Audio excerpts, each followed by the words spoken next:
masuk ya?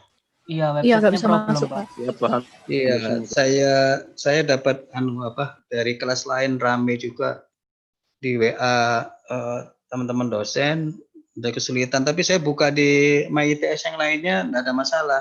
Saya buka di Integra di MyITS Worktime, saya cek. Khusus yang di Persensi enggak tahu ada kendala. Ya nanti kalau ada sampai dengan kesepakatan waktu yang diberikan masih ada yang belum di luar kelas ini masih ada yang belum hadir juga atau belum bisa ngisi presensi, mohon untuk disampaikan ke WA grup ya.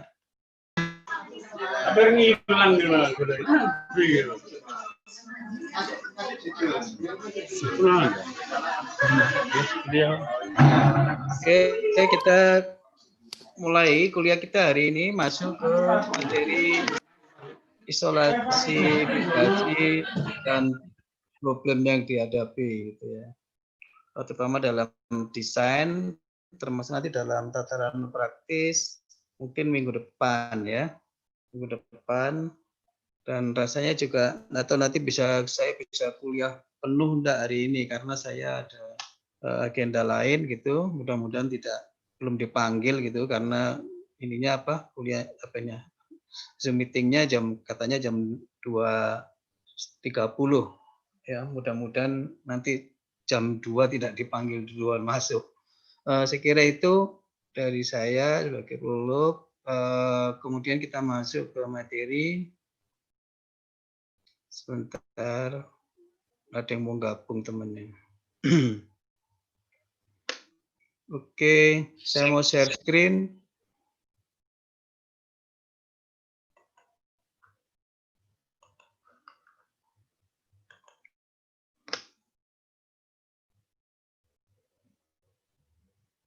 Sudah kelihatan?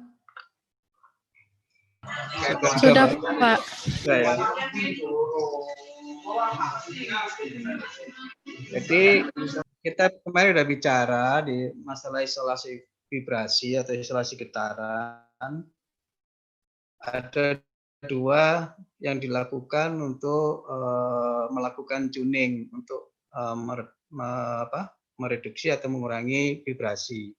Yaitu yang ini adalah high tuning. Kemudian yang di atas R1 itu adalah di atas yang R sama dengan 1 itu adalah yang low tuning.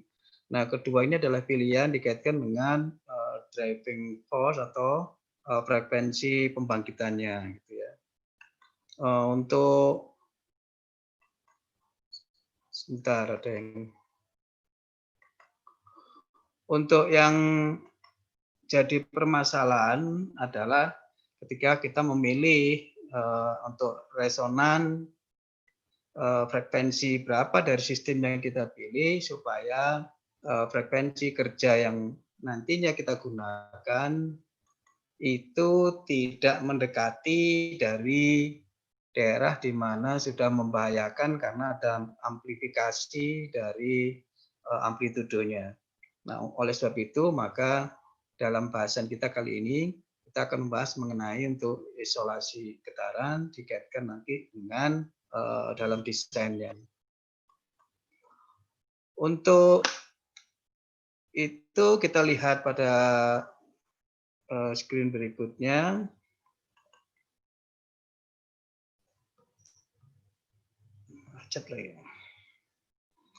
Nah, ini adalah urut-urutan untuk melihat suatu bagaimana kita berpikir untuk mendesain suatu isolasi getaran. Pertama, bahwa dari sistem aktualnya kita harus bisa memodelkan, ya. Bisa memodelkan. Lalu dari pemodelan tadi kita berharap di mana pemodelan kalau yang kita bahas yang lalu paling tidak kita bisa mendapatkan dari free body diagramnya. Dari itu maka kita bisa menggunakan dari model V. Suara saya masih didengar? Masih, Pak. Ya, benar saya tidak stabil. Kemudian dari pemodelan tadi kita bisa menurunkan ya persamaannya. Jadi kita melakukan analisa yaitu memecahkan dari persamaan matematiknya, ya, equation matematiknya untuk bisa memprediksi dari karakteristik dinamik dan respon getaran. Ini yang kuliah kita yang pada paruh semester yang lalu. Lalu dari sini kita baru bisa untuk memutuskan ya kira-kira desain yang tepat bagaimana ya.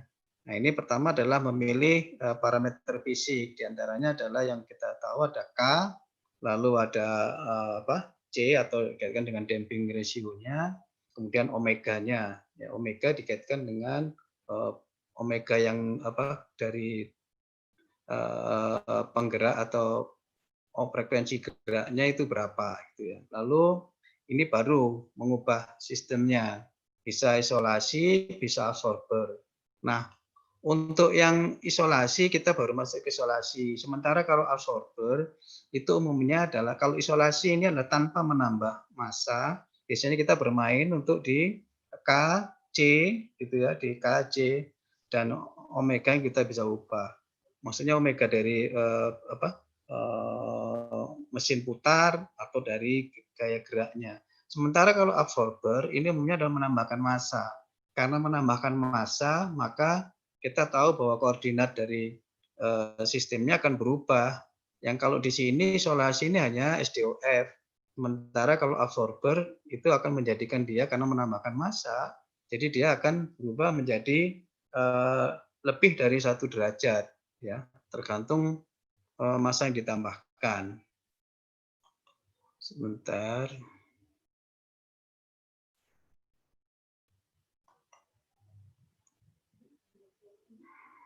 Kemudian nanti kita akan hanya bahas dulu yang ini, sementara yang absorber ketika kita masuk ke dalam sistem yang 2 derajat bebas, kita baru ulas ya, baru kita bahas. Kemudian dari sini yang bisa dikaitkan adalah kita mengubah-ubahnya adalah dari kriteria desain yang kita inginkan. Ini harus harapannya desain yang kita buat itu bisa bertemu dengan kriteria desain. Misalnya berapa sifat dari inputnya, apakah gayanya yang dimasukkan tuh adalah transient, apakah periodik, apakah step, apakah dia bentuknya rem. Nah, ini dari sini, dari sifat inputnya. Kemudian berapa omeganya dan seterusnya. Kemudian amplitude, level amplitude yang bisa diterima dalam desain ini berapa. Misalnya kalau saya mendesain suatu suspensi tidak boleh menghasilkan suatu vibrasi yang levelnya lebih dari sekian. Nah, ini biasanya kondisi berdasarkan standar ISO. Nanti saya beri contoh, misalnya kalau di kendaraan atau mobil itu ada percepatan yang harus diberikan maksimum yang diperbolehkan yang diterima oleh pengemudi ketika dia duduk atau penumpang. Ini bisa dikaitkan dengan persyaratan bisa levelnya bisa displacement, velocity maupun akselerasi. Baru nanti ini baru ya dalam tahapannya bisa diuji lalu bisa berlaku untuk looping tergantung ya. Memenuhi enggak, bertemu dengan kriteria desain enggak.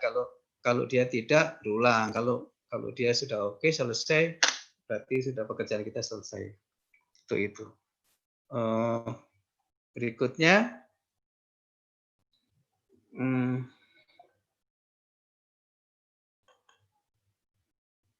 kita masuk ke sebentar. Ini adalah tujuan desain untuk isolasi getaran adalah kita harus melihat sifat input gitu ya. Nah, karena dalam rencana pembelajaran kita kali ini dibatasi hanya pada getaran, tidak termasuk adalah shock yaitu kejut tidak dimasukkan. Tapi sifat input yang tadi kita sudah bahas ini adalah materi yang ada pada semester lalu harus memiliki ciri-ciri osilasi.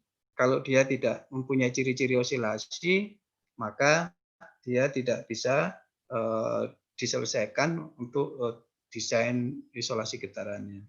Kemudian kalau yang sifatnya adalah kejut, jadi ini adalah tajam, aperiodik, jadi dia tidak bisa kelompokkan ke dalam suatu gelombang periodik atau getaran periodik dan durasinya relatif singkat. Nah, ini tentu saja ini tidak di luar bahasan kita yang untuk kejut ini. Jadi yang getaran saja yang kita bahas.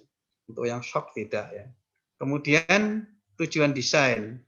Ini sudah saya ulas tadi, saya bahas bahwa tujuan pertama adalah melindungi perangkat dari gerak dari titik penopangnya. Jadi moving base-nya itu adalah melindungi. Ya, kita berusaha melindungi dari gerak penopangnya. Kemudian melindungi titik penopang, bisa lantai, bisa base, bisa fondasi, dari getaran massa. Jadi ini adalah kalau mesin ya putaran dari rotornya, maka kita harus bisa melindungi ini. Tujuannya adalah mengisolasi getaran dari sumber. Nah, ini yang ketertarikan kita pada bahasan kita kali ini isolasi. Sementara kalau mengurangi getaran massa, ini biasanya penyelesaiannya adalah absorber. Misalnya kalau gempa bumi itu tidak bisa hanya dilawan hanya dengan isolasi. Salah satunya adalah mengurangi gempa, jadi getaran akibat dari suatu gempa biasanya adalah menggunakan mendesain absorber pada bangunan tingginya. Kemudian yang ini adalah tujuan isolasi getaran kalau penopangnya itu bergerak. Ya. Ini contoh penopangnya bergerak ini adalah gerak dari suatu mobil pada suatu jalan. Kemudian ini adalah instalator meja. Kasus menarik karena ini bisa dilihat, Anda bisa lihat masuk ke laboratorium fotonik. Ini adalah yang kita tujuannya isolasi adalah dari gerak penopang. Seberapa besar pengaruh dari kekasaran jalan, dari suatu permukaan jalan itu tetap memberikan suatu bagaimanapun amplitude yang dihasilkan, bagaimanapun dari kondisi jalan itu bisa tetap getaran tetap bisa direduksi sehingga tidak mengganggu kenyamanan penumpang maupun pengemudi di dalamnya. Nah, ini adalah persyaratan. Tentu saja tidak setiap mobil itu kriteria desainnya sama. Sudah jelas. Mobil-mobil yang menengah, yang bawah tentu saja tidak bisa kriteria desainnya tidak bisa disamakan dengan mobil-mobil yang premium gitu ya. Itu tentu saja ini tetap kenyamanan penumpang dari sisi itu akan diutamakan. Nah, ini kalau tujuan gerak penopang yang kita ingin isolasi, maka inilah mengisolasi perangkat dari sumber getaran. Dalam hal ini sumber getarannya berasal dari moving base-nya atau penopangnya. Kemudian mengurangi getaran mesin yang ditransmisikan melalui penopang. Ini jadi ada dua. Ini contohnya yang paling bisa saya gambarkan dan mudah untuk kita lihat sehari-hari adalah suspensi mobil, kendaraan, dan ini ada isolator meja. Nah, ini kalau ini eksperimen yang dilakukan di atas meja itu tentu saja membutuhkan suatu kriteria di mana dia tidak bisa diganggu dengan amplitude yang sebesar sekian. Nah, itu dalam uji koherensi dari sinar laser ini sangat diperlukan. Makanya di lab fotonik itu pada kaki-kaki mejanya itu dipasang isolator ya. Jadi dipasang isolator vibrasi. Demikian untuk yang tujuan isolasi getaran untuk yang penopang. Kemudian yang berikutnya adalah kalau misalnya base-nya itu adalah fix ya. Bagaimana kalau base-nya itu tidak seperti ini? Ya. Tidak seperti contoh tadi di mobil maupun di meja isolator. Ini adalah penopangnya tetap. Contoh sehari-hari yang saya berikan di sini adalah ini adalah untuk penerapannya adalah misalnya pada mesin cuci. Ketika dia diletakkan pada suatu lantai, maka kaki-kaki yang menghubungkan dari mesin cuci, bodi mesin cuci terhadap lantai adalah biasanya dari base-nya atau terpasang pada kaki-kaki. Ya, bisa dari rubber mounting, karet maupun lainnya, atau mungkin bahkan tidak dipasang rubbernya. Atau di sini adalah generator ya. Ini dipasang pada kaki fondasinya adalah ini Ini base-nya, dan ini adalah isolatornya. Nah, tujuan dari seperti ini hampir mirip. Yang berbeda kalau tadi base-nya adalah bergerak, kalau ini base-nya kita asumsikan dia tidak bergerak, ya, yaitu mengisolasi sumber getaran mesin dari sistem lainnya. Jadi misalnya mesin tadi ketika kita pasang pada suatu kawasan, ya, suatu plan di mana sudah ada di sana ada pompa, ada generator. Sementara ini ada pompa yang ukurannya lebih besar atau generator yang besar, saya pasang di situ. Nah, seperti hal seperti itu, tentu saja base-nya kita asumsikan tidak seperti ini, tapi karena penopangnya sudah bergerak. Tapi kalau dia berdiri sendiri, kita anggap bahwa penopangnya adalah bisa kita anggap diam atau tetap. Nah, ini seperti ini, jadi mengurangi getaran atau gaya yang ditransmisikan dari mesin ke penopang base. Ini yang kita pahami pada kuliah-kuliah kita yang lalu, itu adalah berkaitan dengan transmisibilitas. Yang ini adalah gaya, sementara yang tadi kita bahas, yang ini adalah sebelumnya itu adalah transmisibilitas gerak, ya, atau transmisibilitas yang berkaitan dengan displacement-nya.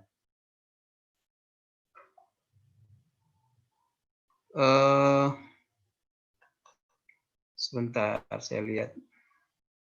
Ini sudah bergabung semua. Ada 35.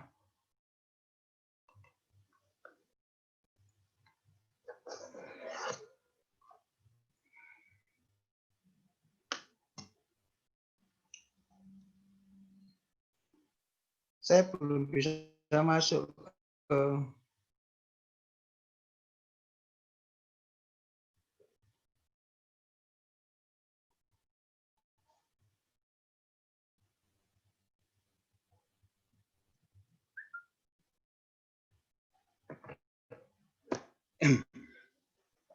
ya, masih sulit untuk bergabung ini. Ini ada 35 ya.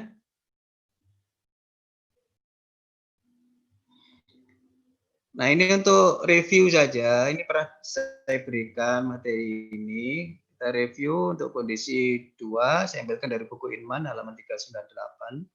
Ini adalah transmisibilitas gerak, ini transmisibilitas gaya. Kedua-duanya bisa, ya, dilakukan untuk mengisolasi getaran, baik yang datangnya dari penopang maupun yang diteruskan ke penopang. Nah, ini persamaan matematis yang kita sudah dapatkan atau kita turunkan pada beberapa minggu yang lalu sebelum evaluasi tengah semester. Kita lihat di sini, ini yang kita katakan sebagai displacement transmissibility. Sedangkan ini adalah untuk yang force, ya, force transmitted to the base. Jadi yang ini yang diteruskan, ya, ini penyangkut dari force transmissibility.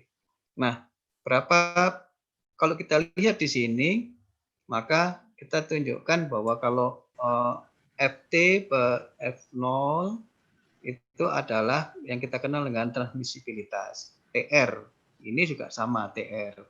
Nah, TR sehingga Ft itu adalah TR dikalikan dengan F0-nya.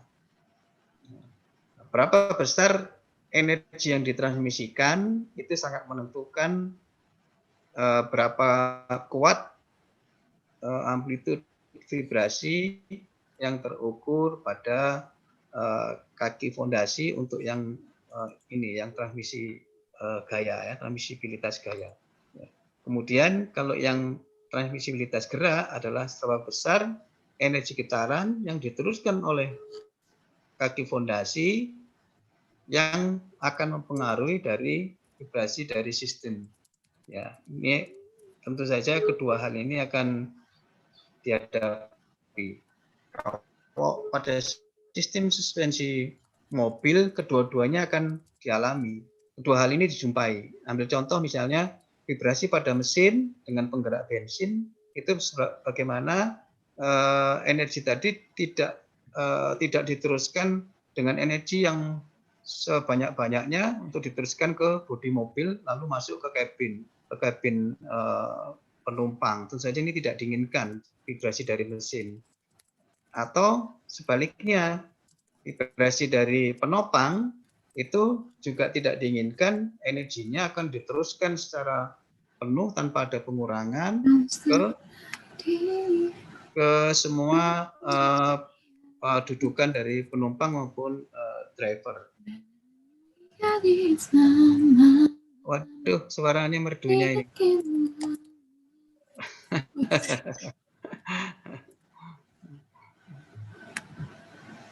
Ada berita gembira, Mbak, apa ini mungkin sambil bersenandung. Mas, ini masih kelihatan ya gambarnya ya? Masih, Pak. Oke, Mas Bima, terima kasih Mas Bima.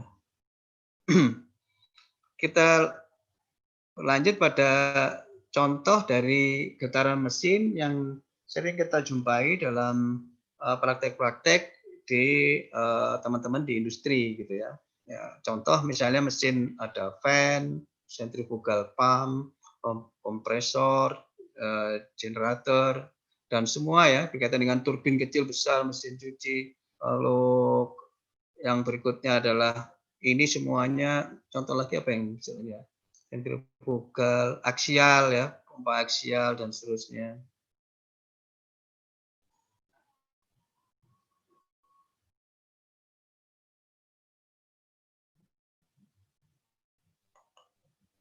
Ini adalah gerak utamanya adalah rotasi, jadi berputar dia. Tipe getarannya adalah sinusoida karena dia bergerak dengan kecepatan putar tetap, misalnya 3000 rpm, 1800 rpm misalnya. Kemudian ini adalah geraknya yang reciprocating. Jadi ini dikatakan dengan reciprocating mesin yang berputar sistem tidak berputar tapi adalah menggunakan langkah seperti pada piston engine ya. Mesin sepeda motor yang konvensional itu menggunakan gerak piston. Jadi ada langkah dari piston, kepala piston yang dihubungkan dengan sistem torak ya. Itu tetap sama, jenis vibrasinya adalah sinusoida. Kemudian ini termasuk mesin untuk di industri tekstil ya, weaving machine ya. Kemudian screening mesin. Lalu untuk yang impact ini adalah pada industri otomotif untuk membuat molding, untuk membuat kasis, itu biasanya adalah ini dikaitkan dengan gerak utamanya adalah impact, yaitu pukulan atau benturan, yaitu hammer misalnya pada industri beton, pemasangan tiang pancang dengan menggunakan sistem yang konvensional dengan hammer. Lalu ini membuat untuk molding, lalu ini mesin press untuk pelat-pelat yang dibentuk sesuai dengan keinginan dalam desain misalnya pada industri otomotif. Itu tipe getarannya adalah transient. Nah, gerak utamanya adalah impact atau benturan ya, pukulan. Kemudian ini adalah untuk melihat ketika vibrasi tadi sudah melewati suatu nilai yang diberikan oleh suatu standar yang dipakai sebagai patokan, sebagai baku mutu, maka kita katakan bahwa desain kriterianya harus kita penuhi supaya kita bisa mengisolasi. Kalau tidak, getaran yang terjadi itu cukup keras. Nah ini untuk mengukur itu biasanya dipakai di teman-teman di industri adalah dengan melihat yaitu vibration severity chart. Ini adalah suatu chart yang melihat kekasaran yang diakibatkan oleh suatu getaran, gitu ya. Nah, misalnya secara periodik bagian dari operator pada maintenance itu selalu berkeliling untuk melihat getaran yang dikaitkan dengan yang terjadi pada setiap equipment pada industri ya yang berada pada pengawasannya. Ketika kita lihat di sini Ini adalah dalam RPM, ini adalah ukurannya adalah peak velocity, pakai. Jadi ini adalah yang miring, membacanya adalah peak to peak displacement. Kemudian yang horizontal itu adalah peak velocity. Nah, untuk melihat, kemarin sudah kita bahas, untuk melihat sensitivitas dari suatu vibrasi, ketika frekuensi kita belum tahu, kecuali kalau kita tahu frekuensi geraknya, maka paling aman adalah dengan menggunakan vibration severity adalah dengan mengukur dengan menggunakan velocity pick up atau mengukur vibrasi yang didasarkan pada parameternya adalah velocity atau kecepatan. Kenapa? Karena dia sensitif pada daerah yang lebar pada daerah pita tengah. Sementara kalau frekuensinya kecil, seperti misalnya yang berkaitan dengan gempa, itu kita tidak bisa mengukurnya dengan velocity, dia kurang sensitif, sehingga harus kita gunakan displacement pick up. Ya, alatnya namanya kalau di sistem pengukuran biasanya dinamakan dengan displacement pick up. Seismometer itu adalah untuk mengukur getaran, itu tidak lain adalah menggunakan prinsip dari melihat displacement-nya. Hanya itu dimodifikasi oleh peneliti Richter sehingga menunjukkan bahwa dia akan menunjukkan SR ya, skala Richter-nya bisa ditunjukkan untuk suatu gempa. Misalnya kalau gempa sudah di atas 7 itu sudah mempunyai kemampuan merusak yang besar.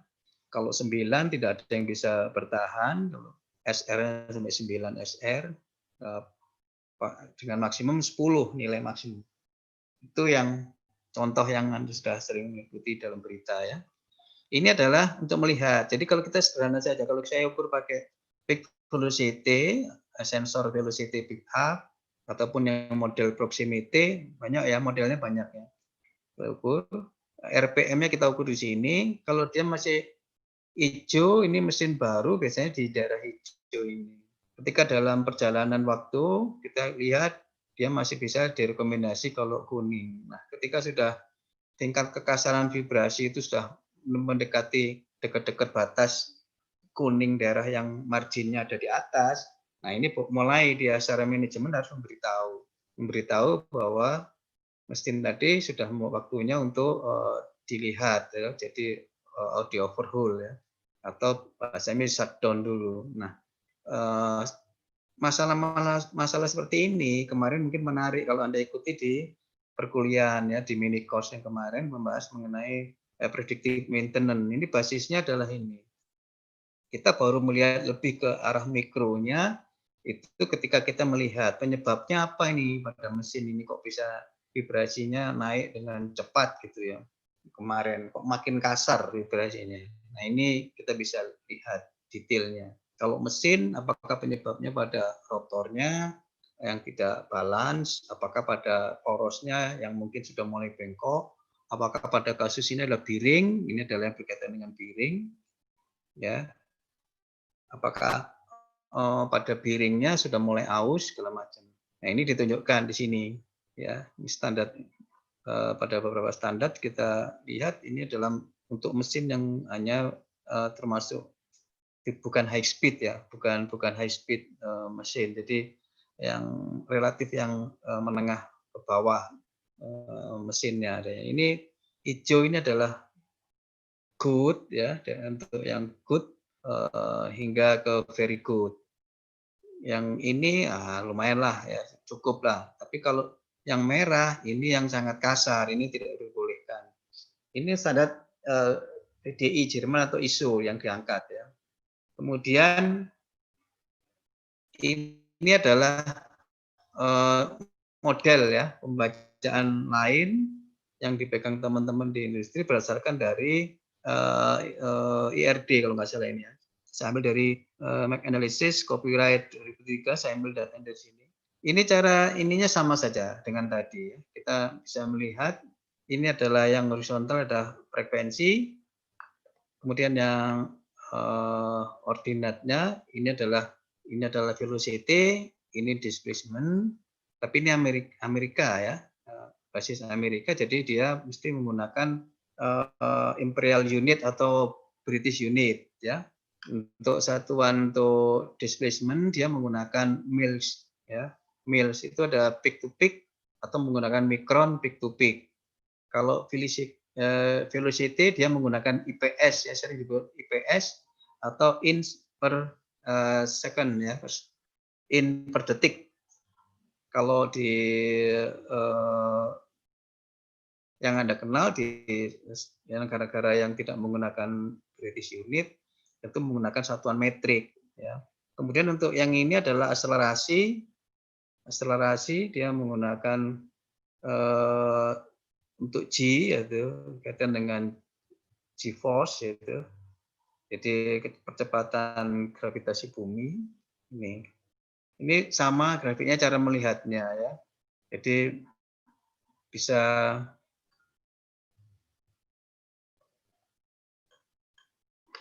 bisa digunakan dengan menggunakan tadi basisnya pengukurannya bisa velocity, bisa displacement, bisa akselerasi. Tapi sudah saya katakan kapan kita menggunakan tepat parameter akselerasi, velocity atau displacement, Anda sudah paham ya. Kalau berada di frekuensi yang mid tengah itu adalah velocity, kalau frekuensi yang mid sampai tinggi high itu kita gunakan akselerasi. Kemudian kalau yang dia adalah frekuensinya rendah, lebih sensitif, sensor itu menggunakan displacement pick up ya. Kemudian ini adalah masalah IRD ini, IRD ya betul, ini sensornya IRD, saya ambil dari buku manual book IRD, General Machinery Vibration Severity Chart. Ini sama untuk melihat kekasaran. Ini adalah batas-batas yang digunakan untuk melihat. Ini adalah vibration velocity. Jadi kita melihat vibration velocity dalam peak ya. Jadi IPS peak.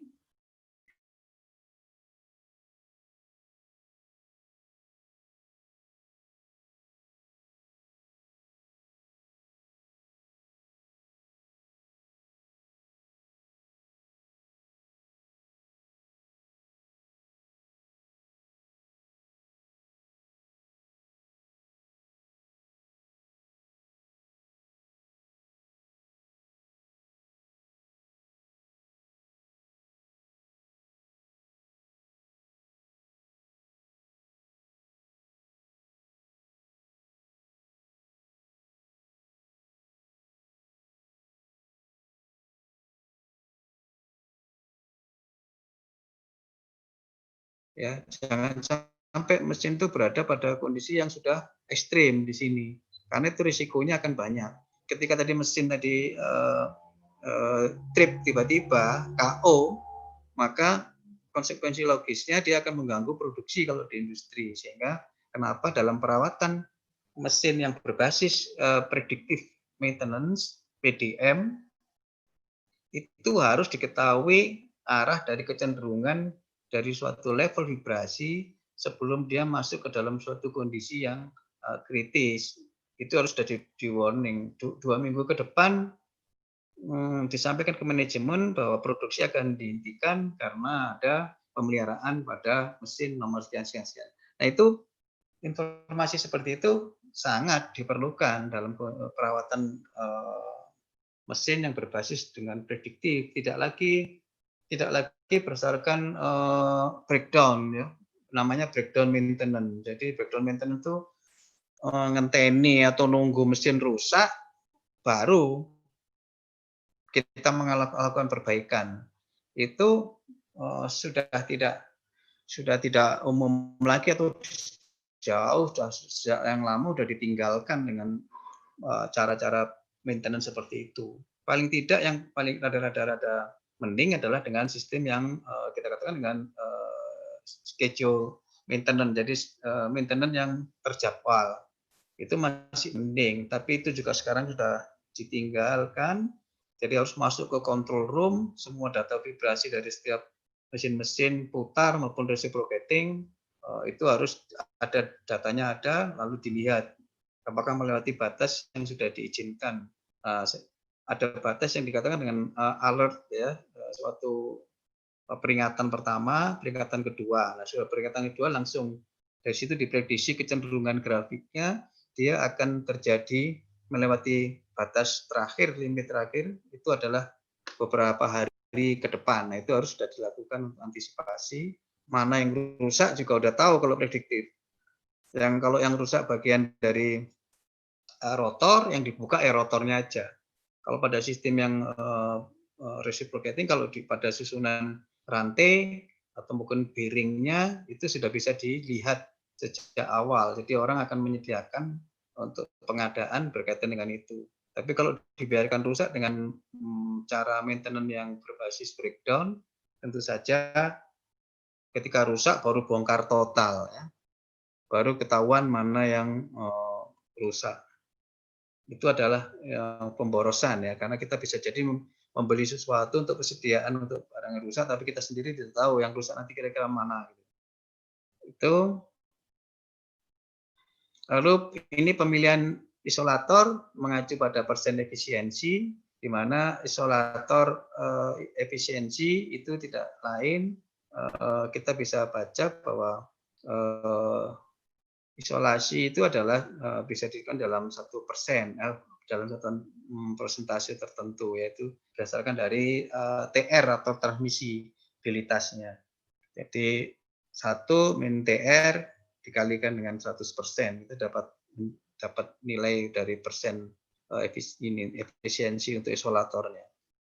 Ya, semakin besar tentu saja adalah semakin baik, ya, isolasi itu.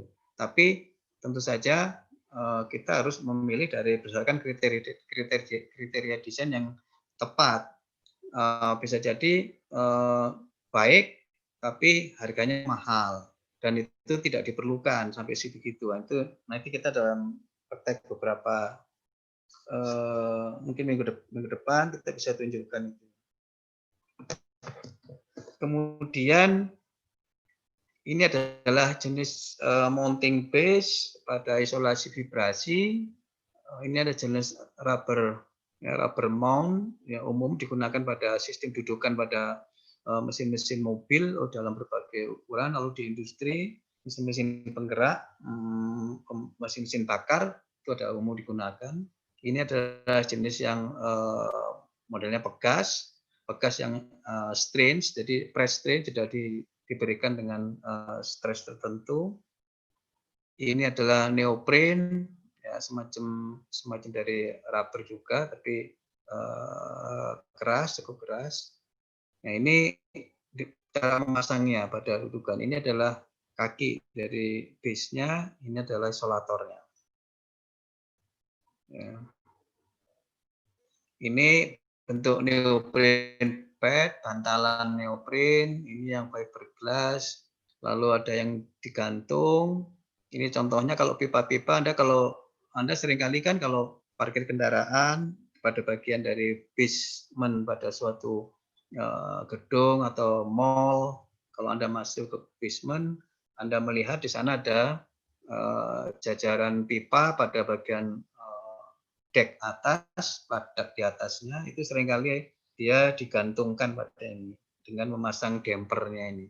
Tujuannya supaya kalau ada flow pada pipa, ya, yang berisi larutan suspen, bisa jadi yang padat, jadi itu akan menimbulkan getaran. Nah, getaran tadi tidak langsung ditransmisikan gayanya, kalau dia di stud atau dibaut langsung ke beton ini, maka getarannya akan diteruskan demikian besar dan itu akan mengganggu pada aktivitas orang di atasnya kalau getaran itu besar, sehingga harus diberikan peredam. Ini dengan model yang digantung span piping. Ini adalah restrain spring mount. Jadi sudah dengan diberikan tertentu lalu dibaut. Jadi dia sudah diberikan defleksi. Artinya ada defleksi awalnya sudah ada. Ya. Nah, ini digunakan pada cooling tower. Kita lihat ini pada air handling unit. Ini adalah isolatornya. Nah, ini dalam vibrasi sering terjadi bahwa karena kita dalam isolasi vibrasi tadi sudah saya tekankan pengertian dari isolasi vibrasi itu adalah sistemnya adalah SDOF, jadi sangat sederhana. Karena SDOF, maka gerak dari mesin seperti mesin ini, ya mesin yang semua mesin ini dibuat atau diinginkan sebisa mungkin geraknya hanya arah vertikal dan itu satu arah saja. Jadi SDOF, dia tidak boleh goyang ke kiri kanan atau geraknya mengayun, tidak boleh karena itu mengakibatkan dia geraknya tidak lagi SDOF, tapi dia lebih dari 1 derajat, sehingga penyelesaiannya tidak akan rumit, ya karena isolasi vibrasi dikehendaki bahwa dia geraknya hanya satu arah saja. Nah, sebab itu yang menjadikan pada sistem ketika dia diletakkan pada isolator vibrasi, apapun jenis equipment-nya, jenis engine-nya apa, dia harus sudah di suatu proses yang harus dilewati, yaitu ada prosedur yang kita katakan dengan lining. Jadi meluruskan ya, meluruskan bahwa benar-benar base dari engine atau equipment tadi benar-benar itu ketika dia menempati dari isolator ini, dia berada sejajar permukaannya, satu garis. Padahal kita tahu bahwa center of gravity dari suatu benda, suatu mesin ini tidak berimpit, ya, pusat massa tidak berimpit dengan pusat gravitasinya, sehingga kita bisa katakan, dan itu jamak umum ya, bahwa suatu benda tidak mungkin homogen. Kalau homogen simpel, ini mesti defleksinya akan sama. Ya, ketika ini homogen, masanya pasti defleksinya sama. Tapi karena dia tidak homogen bisa jadi pusat masanya itu tidak berimpit dengan pusat gravitasinya, maka bisa jadi, misal ambil contoh ini yang di depan ini, di gambar ini, dia mengalami defleksi yang lebih besar karena beratnya condong ke arah ini, ke arah depan ini. Maka dia defleksinya akan lebih besar daripada 3 kaki lainnya. Nah, miring ini.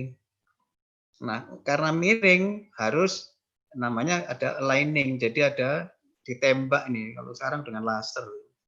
Kalau orang lama dulu dengan water pass ya, yang sering dipakai di teman-teman tukang itu ya, untuk melihat level ya, level dari suatu permukaan apakah sudah rata atau belum. Nah, kalau ini ditembak aja pakai laser bisa. Jadi dia harus lurus base-nya. Supaya dia lurus, maka ada beberapa kaki ini yang defleksinya harus diubah supaya dia rata. Seperti kalau ini terlalu tertekan, maka yang ini bisa dimunculkan dengan cara memberikan strain-nya atau stress-nya dengan tertentu dinaik karena ada setelannya itu supaya dia rata. Nah, ketika rata maka defleksinya akan berbeda. Kenapa kok ini harus rata permukaannya? Nah, salah satunya adalah yang ini bahwa geraknya supaya dia adalah SDOF ya. SDOF tidak lagi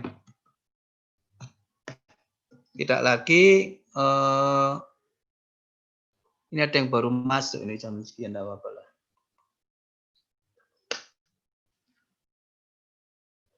Supaya geraknya adalah SDOF, kalau tidak SDOF, maka gerak yang kita katakan kalau di istilah di praktik lapangan dikatakan dengan rocking ya, rocking motion, gerak yang jojing lah, gerak jojing ya. Gerak jojing itu artinya dia mengayun kiri kanan, bisa muka belakang, depan atau mungkin berputar juga. Itu seperti itu, gerak seperti itu akan mempercepat rusaknya dari isolator vibrasi yang terpasang.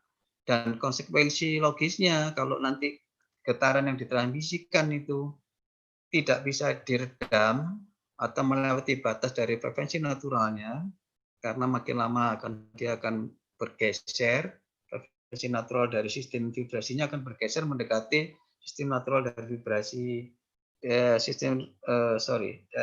mendekati frekuensi natural dari isolasinya, maka akan rusak ya. Sistem tadi akan menimbulkan kerusakan dengan cepat sebelum masa hidupnya dia bisa terselesaikan dengan baik. Belum waktunya, belum umurnya sudah rusak mesinnya. Sehingga perlu dilihat. Paling sederhana ini sering dilihat ini. Nah, cara sederhana adalah mengukur tadi. Kalau kita melihat dengan persamaan matematik yang sudah kita turunkan sebelumnya, kita tinggal melihat ya amplitude sebelum dan setelah melewati dari isolator vibrasi. Kalau dia sama, berarti TR-nya kan itu 1. Jadi FT dibagi dengan F0-nya itu 1. Itu semua diteruskan. Tentu saja ini tidak bekerja, asumsinya sama aja nggak bekerja, dan itu pasti sudah rusak. Atau tadinya diinginkan yang ditransmisikan hanya 0,25 saja, ya, hanya 25% yang diteruskan, ternyata makin meningkat yang diteruskan. Nah, ini harus bisa dilihat lagi, ditinjau. Gitu ya prinsipnya. Itu bisa, orang lapangan selalu melihat kenapa teman-teman di lapangan operator selalu diminta datanya. Kalau dia online langsung bisa dilihat di control room, tapi kalau tidak online maka dia harus berkeliling mengambil datanya dengan cara tadi yang menggunakan vibration severity chart. Dia ukur sebelum dan setelah, terus datanya diambil semua. Baru nanti dianalisa di workshop dia, lalu bisa mengatakan bahwa mesin ini sudah mulai perlu dilihat lagi lebih dalam ke mikronya. Kenapa kok naiknya pesat banget? Vibrasinya makin kasar kok. Baru minggu lalu sekian, kok sekarang minggu sekarang. Ini mungkin ada yang bisa dilihat, dianalisa frekuensi mana aja yang timbul secara unik, itu penyebabnya kita bisa tahu gitu ya. Nah, ini untuk memahami ini, mudah-mudahan kalau yang tertarik bisa mengambil pada kuliah pilihan, ya, pada kuliah pilihan untuk kontrol vibrasi. Karena frekuensi pembangkitan itu unik ya, unik. Kalau pada suatu mesin itu unik. Ya, gear yang jumlah giginya N1 dan N5 atau N2, N3 dan seterusnya itu pasti berbeda frekuensinya. Oke, ada pertanyaan? Ada pertanyaan?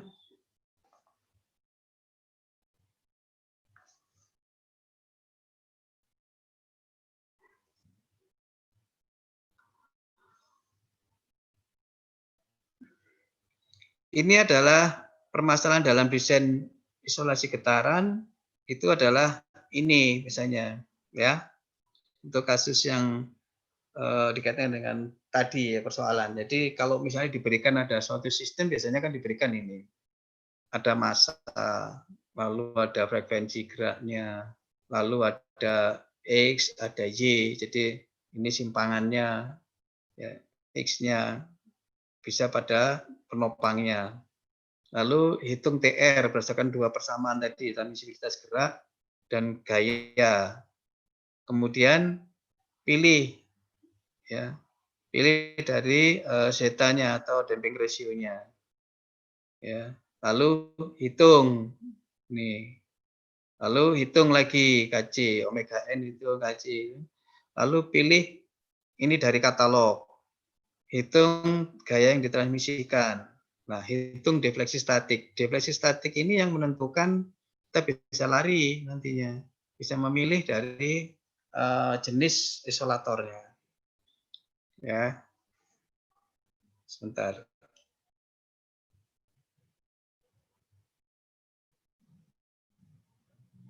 Ini adalah contoh saya ambilkan dari handbook ASRI, application handbook.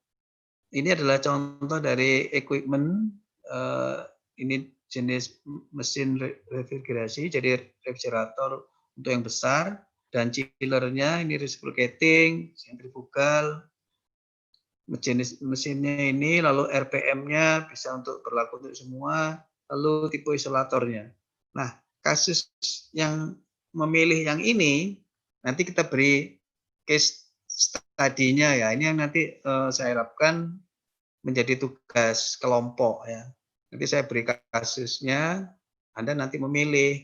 Tentu saja bebas memilihnya. Karena Anda diminta sebagai seorang bagian dari pengadaan peralatan misalnya, kalau mesinnya saya pilih mesin jenis ini, RPM-nya sekian, Anda kira-kira kalau saya pasang berdiri sendiri pada suatu lokasi pada plan, kira-kira Anda memilihnya menggunakan yang mana untuk isolasi vibrasinya? Tipenya yang mana dari berbagai jenis yang ada di pasaran? Ya. Pilihannya banyak. Nah, kasus seperti itu nanti saya buat ya, case tadinya ya, studi kasusnya dalam bentuk tugas. Mungkin 2 minggu ke depan ya setelah kuliah ini kita selesaikan. Sebelum masuk ke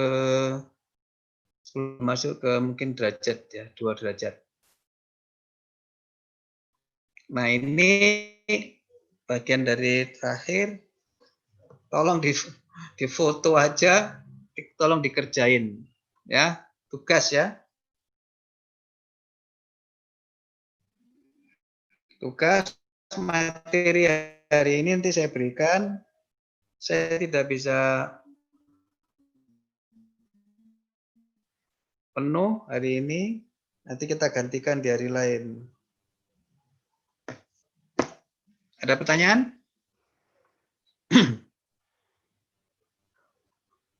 Jadi tugasnya ada 2. Pertama, desain suspensi sebuah mobil sedemikian sehingga kecepatan vertikal maksimum yang dirasakan pengemudi kurang daripada 2G pada semua kecepatan. 1G adalah 9,8 atau kalau dibulatkan 10, terserah 10 meter per detik kuadrat. Pada semua kecepatan antara 65 sampai dengan 130 km per jam. Ketika mobil tersebut melaju pada suatu jalan yang memiliki permukaan yang bervariasi sinusoida. Jadi jalannya adalah kita anggap sinusoida dengan amplitudo dari jalannya itu bisa kita lihat di situ maksimumnya adalah 0,15 ini sinusoida 6,7 S di mana S ini adalah menggambarkan jarak horizontal dalam meter ya. Kemudian massa mobil termasuk pengemudinya adalah 680 kg dan damping rasionya zeta dari suspensi adalah 0,05. Ini jelas posisinya adalah under dam ya, di bawah pengaruh getaran karena zetanya adalah berada di antara 0 dan 1. Kemudian mobil dimodelkan SDOF ya karena kita membatasi, kita baru di SDOF. Ini soal yang pertama. Yang kedua, ini tugas individu ya. Tugas individu. Kemudian yang kedua, suatu mesin cetak dengan massa 300 kg dengan putaran 3000 rpm. Ya. Dengan 3000 rpm, kemudian menghasilkan gaya 30.000 Newton ketika ditopang pada fondasi kaku. Tentukan insulator teredam viskos yang sesuai agar memenuhi persyaratan berikut. A ya, dicari. B, amplitudo tunak kurang dari 2,5. Kemudian amplitudo selama kondisi startup itu tidak boleh melebihi 20 mm. Dan D, gaya yang ditransmisikan ke fondasi itu tidak boleh melebihi 10 kN. Oke. Ada pertanyaan?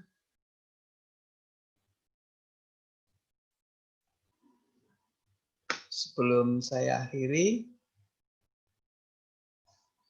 kita masih ada materi. Sebentar, saya lihat. Sambil kalau ada pertanyaan, silakan.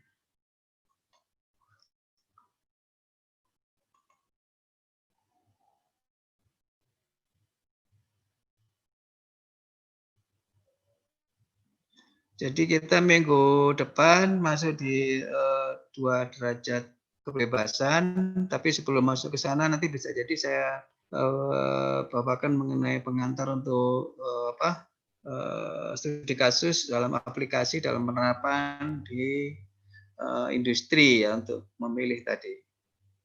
Memilih Anda mempunyai keterampilan untuk memilih suatu isolator vibrasi yang tepat untuk menghandle problem-problem yang dikaitkan dengan isolasi getaran.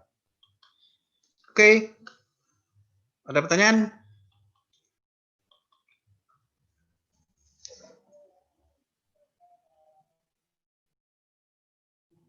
Saya tunggu, ada pertanyaan.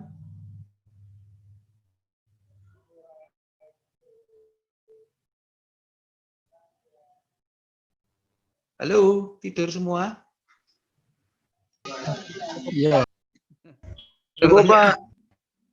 Kenapa? Sudah cukup? Sementara sudah, Pak. Ya, mudah-mudahan nanti bisa dikerjakan soalnya. Nah, tugas tadi saya minta untuk 2 hari ke depan ya, sudah dikumpulkan ya. Seperti biasa, melewati komtingnya. Ya nanti komtingnya biar meletakkannya pada